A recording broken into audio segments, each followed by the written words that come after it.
Dzień dobry, cześć, witam wszystkich bardzo serdecznie, tym razem z zupełnie nowego miejsca, a mianowicie z nad jeziora Kluką w Choszcznie. Dlaczego tym razem tutaj? Po różnych nadmorskich i wakacyjnych klimatach poczułem chęć sprawdzenia czegoś innego. Jak smakuje na przykład właśnie jakiś większy odcinek trasy po Jeziorze Zachodnich, a zwłaszcza ta część, w której jeszcze nigdy nie byłem. Tak więc dzisiaj zapraszam Was na wycieczkę, na której odwiedzimy zarówno Myślibórz, jak i Jezioro Myśliborskie oraz Barlinek i Jezioro Barlineckie. A także między innymi odwiedzimy skansen w Lubianie oraz nie wjedziemy do Trzcińska-Zdroju. A dlaczego? No to się okaże tak bardziej pod koniec filmu. Do przejechania mamy około 100 km. Zobaczymy, ile z tego to świetne, nowe drogi rowerowe Pomorza Zachodniego, a ile na trasie zostało jeszcze luk do załatania i w jakim one są stanie. Już sam początek zapowiada się jako taka trochę niewiadoma, gdyż R20 w rejonie jeziora Kluką, jak i stacji kolejowej znajdującej się jakoś 200-300 metrów tuż obok, z której być może skorzystacie.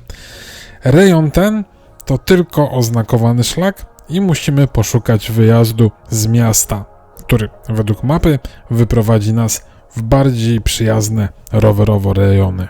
Czas jest, jak zawsze, odrobinę ograniczony, chociaż może powinienem bardziej powiedzieć, że nie jest z gumy, więc musicie mi wybaczyć, tym razem nie pozwiedzamy Choszczna dokładniej, ale za to po około 2 km od rejonu dworca PKP wskoczymy już na drogę rowerową poprowadzoną śladem dawnej linii kolejowej Choszczno-Myślibórz. Chociaż wyjazd z miasta nie jest szczególnie skomplikowany, to może być nieco zaskakujący, ale na szczęście po dłuższej chwili trafiamy na właściwy nomen omen tor. No a tak naprawdę to starotorze stuletniej linii kolejowej, która jak wiele innych zaczęła podupadać niestety w latach 90. ubiegłego wieku. To, co rowerzystom na pewno się spodoba, to profil wysokościowy trasy. Najazdy i zjazdy są długie, pagórki nie są męczące. Linia była jednotorowa, tak więc przekrój ścieżki idealnie wpasowuje się w dawne nasypy i wykopy. Ale trasa to nie tylko nawierzchnia, napotkamy też nie tylko na miejsca odpoczynkowe. Po około 10 km od Choszczna dojeżdżamy do dawnej stacji, niegdyś chyba można powiedzieć węzłowej, Lubiana, albowiem według różnych źródeł jeszcze nawet do lat 60. kursowały tu pociągi na bocznej linii do Strzelec Krajeńskich. Miejsce, jeśli można tak powiedzieć, na tyle na ile może odzyskuje swoją pamięć dzięki staraniom właściciela terenu, który odkupił niszczejący dworzec i postanowił stworzyć tu mały skansen kolejnictwa. Eksponatem, który najbardziej przykuwa uwagę, jest lokomotywa z 1943 roku, aczkolwiek Mikrus Fablok z 1960 również na swój sposób wydaje się być atrakcyjny.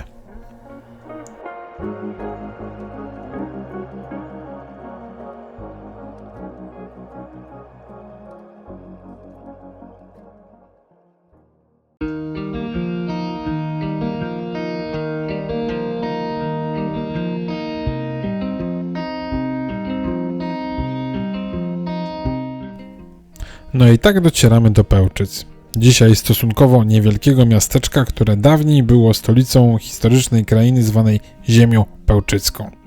Co ciekawe, po utracie Pełczyc na rzecz Brandenburgii, herb ziemi pełczyckiej został przypisany innemu pomorskiemu terytorium, księstwu wołogoskiemu.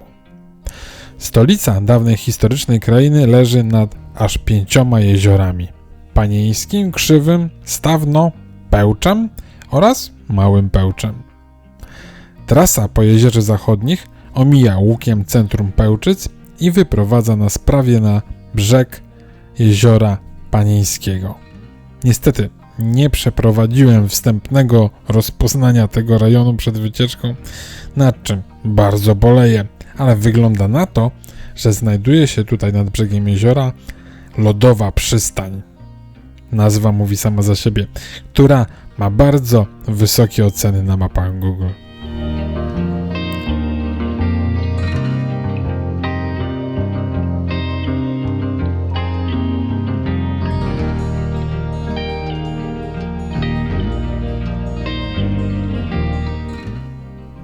No i tak chciałoby się rzec niepostrzeżenie, zamieniamy rolnicze krajobrazy na lesisto-pagórkowate tereny Barlineckiego Parku Krajobrazowego. Ciekawa rzecz, ale przyznam, że sprawdziłem ją dopiero po przejechaniu tego odcinka. Albowiem leciało się od wiaduktu pod Wierzchnem do samej Wojewódzkiej na przedmieściach Barlinka jakoś tak niesamowicie dobrze. Sprawdziłem i okazuje się, że na tych niespełna 4 kilometrach jest cały czas minimalnie w dół. Albowiem różnica poziomów na tym odcinku to tylko 30 metrów. Ale na toczenie się roweru pomaga to w sposób nader wręcz niezwykły.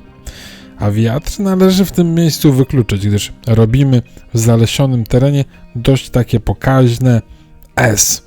Więc żaden przeciąg nie popycha nas tutaj do przodu.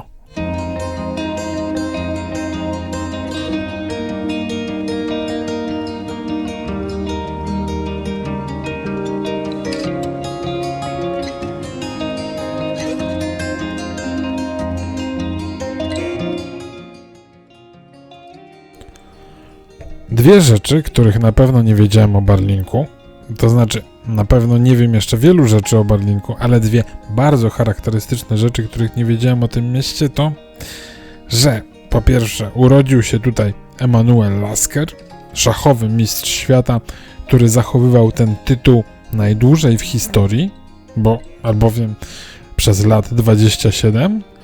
I rzecz druga, że Barlinek promuje się jako europejska stolica Nordic Walking. A z informacji takich bardziej praktycznych, to że z ronda w centrum, które nosi nazwę Placu Bankowego, trochę ciężko wypatrzeć zjazd nad jezioro. Albo ja się totalnie zakręciłem i po prostu narzekam. I jak już nad to jezioro, czyli barlineckie, dojedziecie, to w bliskim zasięgu macie wszystko, co potrzeba do odpoczynku. Mały pomost nad jeziorem, kilka knajp i mały rynek nieopodal.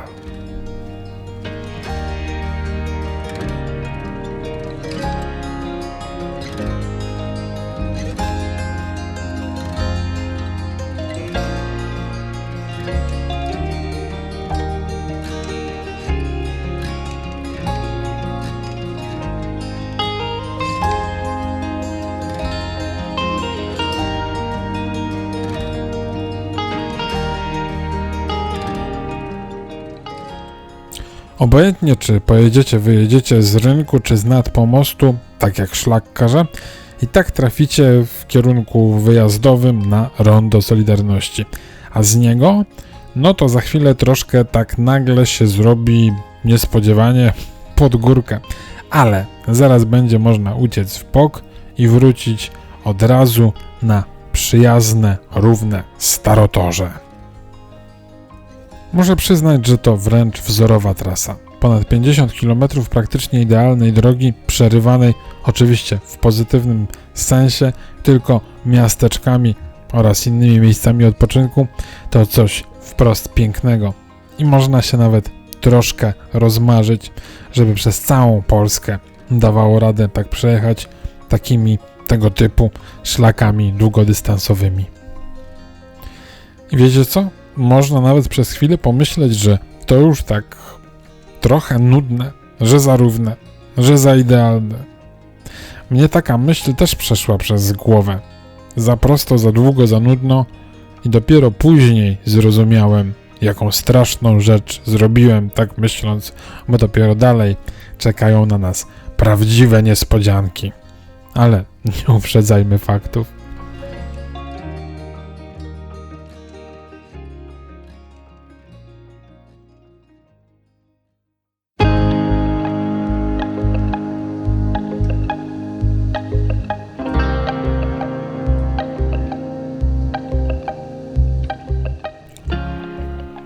Po tych 50 km trasy niemalże idealnej pojawia się pierwsza luka. W W śladzie dawnej kolei wyrosła droga ekspresowa S3 wraz z dużym węzłem drogowym. No i nie ma innej rady. Szlak tutaj jest poprowadzony takim małym zawijasem przez Głazów, a ponieważ ruch lokalny jest bardzo mały, no to jedziemy w ruchu ogólnym. Ale to, że jest mały ruch i droga kończy się w Głazowie, albo chyba zawraca do Wojewódzkiej, no to ta droga prędko remontu się chyba nie doczeka.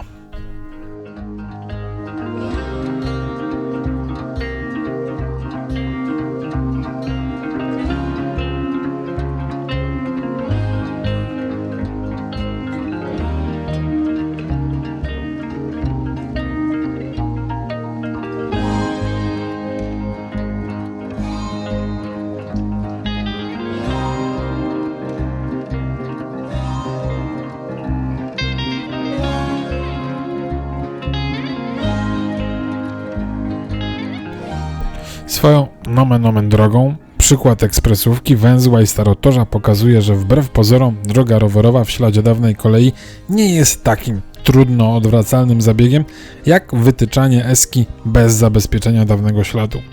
Bo gdyby w rejonie Głazowa zaprojektowano eskę tak, by uwzględnić starotorze i poprowadzić DDR-kę cały czas śladem kolejowym, to w przyszłości potencjalnie łatwiejsza mogłaby być odbudowa linii kolejowej. A tak mamy węzeł drogowy niemal pośrodku dawnego korytarza komunikacyjnego i stąd konieczność objazdu. I trasa, i miejscowości, i rozmyślenia takie właśnie o projektowaniu rozmaitości po drodze i na drodze spowodowały u mnie małą utratę poczucia czasu i przed Myśliborzem zdałem sobie sprawę, że przecież kilka minut po 17 mam pociąg z Chojny. Chyba najwyższa pora, żeby zacząć trochę bardziej pilnować czasu.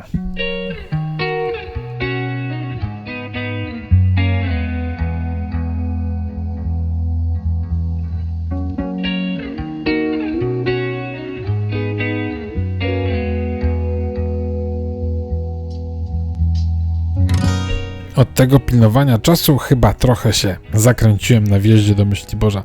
Szlak chyba gdzieś wcześniej ucieka w prawo, ja się chyba zagapiłem na bramę wjazdową, ale obojętnie którą drogą i tak wjedziemy na całkiem sporych rozmiarów rynek. W końcu Myślibórz to miasto z 800-letnią historią. Przez ponad 200 lat było stolicą Nowej Marchi, a stołeczny charakter sprawił, że miasto wznosiło wtedy liczne reprezentacyjne budowle i miało pokaźnych rozmiarów mury miejskie, czego właśnie Brama Nowogródzka jest najlepszym przykładem. A i jest gdzie odpocząć. Jest całkiem sporych rozmiarów, jak na możliwości jeziorowe, plaża miejska. Są pomosty, mała marina, mała gastronomia plażowa. Poeksplorowałbym zdecydowanie więcej, a może nawet poodpoczywał dłużej. Ale zrobiła się godzina 15, a wygląda na to, że przede mną ponad 40 km jeszcze? Coś mi się po tym bardzo pobieżnym zwiedzaniu Myśliborza budżet czasowy przestaje totalnie spinać.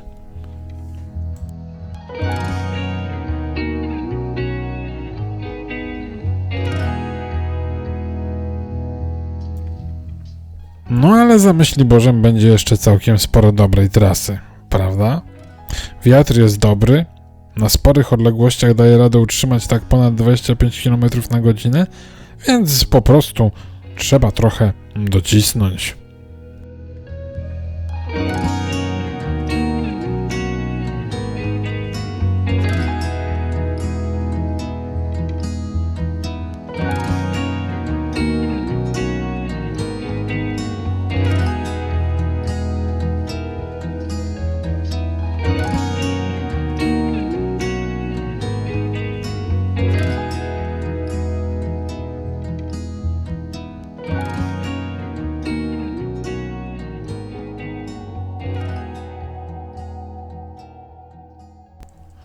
No ale też nie wszędzie daje radę docisnąć. Muszę przyznać, że jakby to powiedzieć, optymizm, który bił z pierwszej części trasy, może trochę wywieźć w pole. Przed Rościnem robi się źle. Jedziemy lokalną dziurawką, teren jest cały czas pagórkowaty, więc o najazdach, o kątach nachylenia dostosowanych do podparowozy sprzed 100 lat możemy zapomnieć. Więc jest po prostu źle i powoli.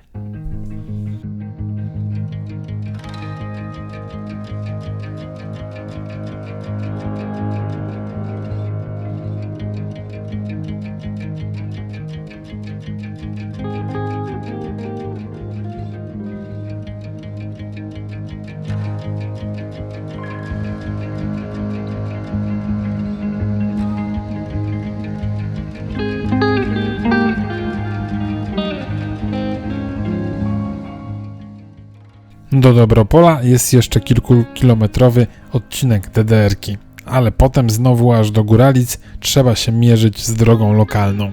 Dopiero od Góralic wskoczymy znowu na Starotorze, tym razem linii kolejowej Stargard, Trzcińsko-Zdrój, Gotków, Siekierki.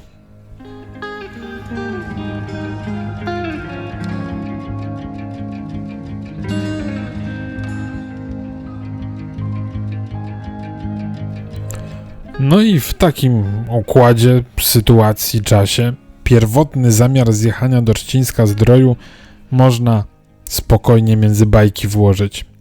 A zjechać na chwilę warto i obejrzeć miasteczko. I musicie mi wybaczyć, ale w tym miejscu muszę się posłużyć kadrem z innego, dawniejszego mojego filmu, a jeżeli macie ochotę obejrzeć coś więcej, no to oczywiście zapraszam, a link oczywiście podrzucam w opisie do tego filmu.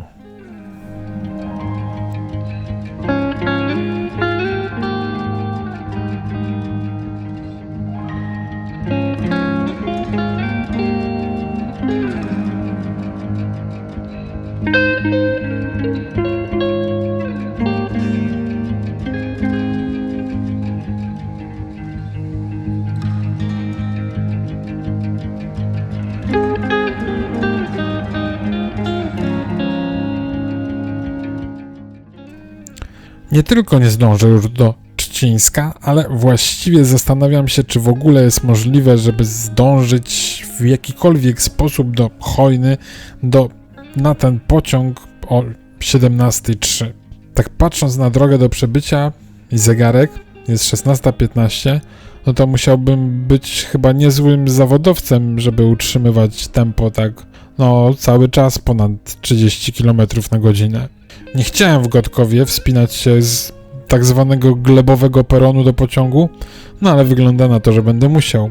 Pytanie tylko, czy uda się szybko zwrócić bilet z Chojny w aplikacji i kupić od razu nowy, oczywiście rowerowy, już z Gotkowa. Na szczęście udaje się to ogarnąć.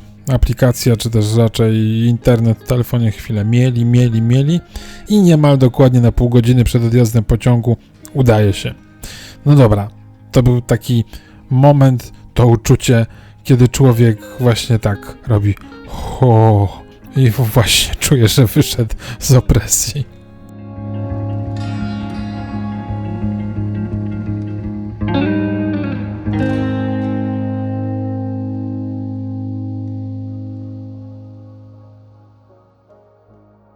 No to tak, jakby to powiedzieć w dużym skrócie reasumując. Pierwsza połowa trasy jedzie się idealnie. Na tym odcinku trasę po Jezierze Zachodnich można stawiać za wzór tras długodystansowych i marzy mi się, i pewnie nie tylko mi się marzy, żeby można było w takim standardzie przejechać Polskę na przykład z zachodu na wschód, z północy na południe, czy jakkolwiek gdzieś daleko pojechać sobie. Druga połowa trasy jest tu trochę jeszcze do zrobienia. Chociaż może procentowo nie jest to aż tak dużo do zrobienia, to rowerzysta rozochocony wcześniejszym komfortem może tu poczuć coś na kształt ukłucia i to nie tylko w tak zwane serduszko. Wtedy, gdy uda załatać się te luki, to będziemy mieć 120 km z Choszczna do Siekierek, trasy chyba w Polsce jeszcze niespotykanej. A w Siekierkach do tego wylot na Odrę Nysę oraz w głąb Niemiec. No dobra, doleciałem, mamy Gotków. Jest jakieś 5 minut do odjazdu pociągu. Tylko się jeszcze troszeczkę zastanawiam, dlaczego chyba prawie na wszystkich stacjach i przystankach od Szczecina, chyba prawie aż po Kostrzyn, albo może dalej, są wyremontowane takie wysokie, nazwijmy to umownie, współczesne perony, a akurat w Gotkowie, gdzie pociąg spotyka się, trasa kolejowa, linia kolejowa spotyka się z megatrasą rowerową, nadal mamy gleboperon i musimy się wspinać do pociągu niskopodłogowego. No dobra, nieważne. Najważniejsze, że po prostu udało się. I wam też się udało przejechać ten dystans razem ze mną. Jeżeli ta dzisiejsza wspólna wyprawa wam się spodobała, to dajcie znać YouTube'owi łapką w górę, że to całkiem spoko film jest. A jeżeli chcecie komuś podrzucić linka do filmu, no to ja będę więcej niż bardzo rad. No dobra, zaraz pociąg, więc muszę się żegnać, ale tylko tymczasowo, bo do następnego razu. Do zobaczenia, cześć!